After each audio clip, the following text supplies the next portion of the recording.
Thank you, Mr. Chairman. Thank you for leaving me in charge. And thank you for holding today's hearing to conduct the oversight on the Council on Environmental Quality and CEQ. And thank you for coming with us today, Chair. I know that both you and I are very proud of this committee's monumental achievement of developing and reporting surface transportation and drinking and wastewater legislation unanimously last year.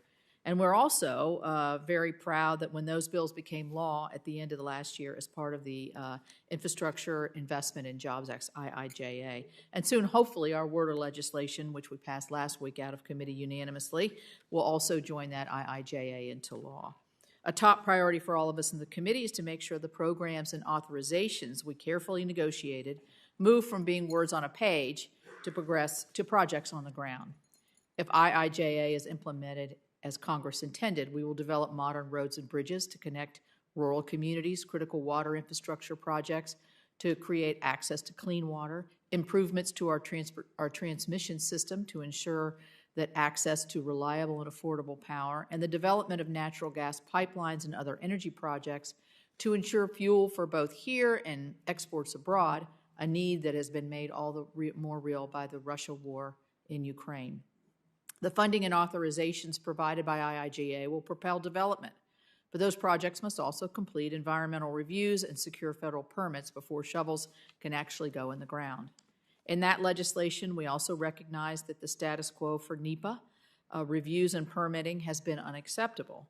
So a 2020 CEQ report found that the average environmental impact statement took 4.5 years to be completed.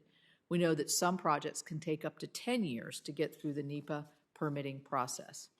Congress explicitly directed streamlining of environmental reviews for transportation projects, particularly by codifying the one federal decision policy for certain transportation projects.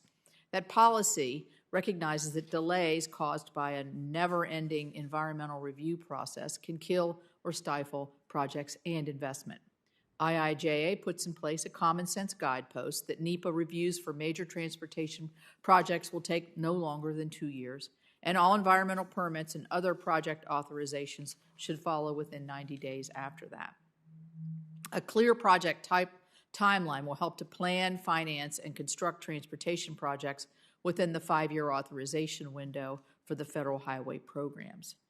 Congress's clear intent, both in the highway bill and in other portions of the IIJA, such as the permanent reauthorization of the Federal Permitting Improvement Steering Council, was to ensure projects are completed faster so that the American people can benefit from the investments. As the agency charged with overseeing implementation of the NEPA Act, as well as the agency that serves as an environmental coordinating hub administration-wide, CEQ can play a unique and instrumental role in implementing Congress's goals.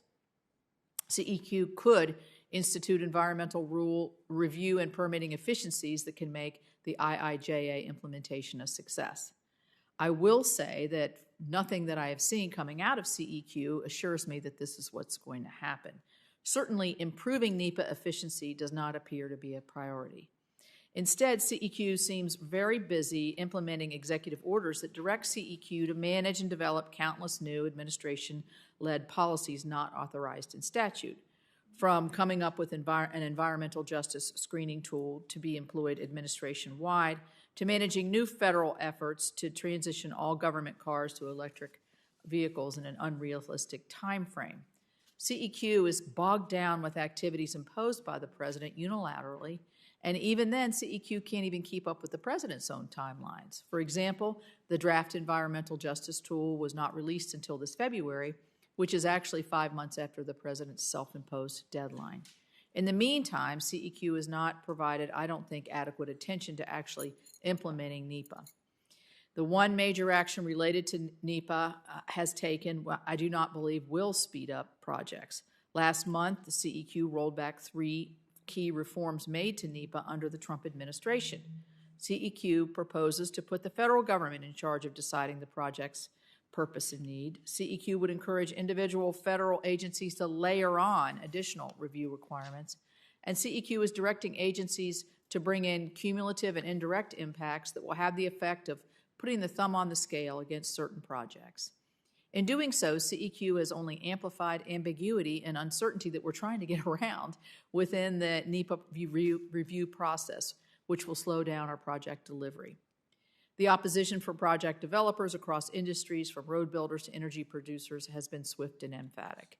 Their message is clear. Why is CEQ making the NEPA process more difficult, not faster and clearer? CEQ has shown no willingness to expedite the review and permitting review process for CCUS as directed by Congress in the Use It Act. CEQ has provided guidance that largely serves to present alleged pros and cons of CCUS and fails to provide concrete direction to federal agencies to actually expedite CCUS projects. That's disappointing to me as somebody who's a big supporter of that, and telling that even with respect to projects that are clearly necessary to the administration's well-publicized climate goals, CEQ is apparently unwilling to propose reforms that could cut that red tape. Chair Mallory, thank you for coming today to discuss some of the issues that I've brought up, and I'm sure you will. This could not be a more important time for this discussion.